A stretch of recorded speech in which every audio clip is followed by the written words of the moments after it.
dito. Oh, wow. Diba? Yung sa kanina nakabalik na. Pero nakakakip sila ba yun sa galing? Ano ginagawa nitong dalawang to? Eh, dito natulak niya. Para siya, siya, dito natulak. Nag-jek-jekan niya. Oh, dalawa sila? Nag-jek-jekan. Akala ko, isa lang siya.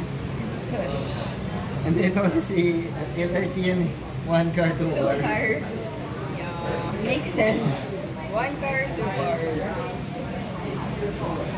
Hindi siya mga horse. Hindi sila mga horse. Horse towers. Kasi dapat ang UFO girl. Robert. Yeah, I think mas mukha pa silang spaceship sa Star Wars. Spaceship crab. Nagdala kasi mga kapit.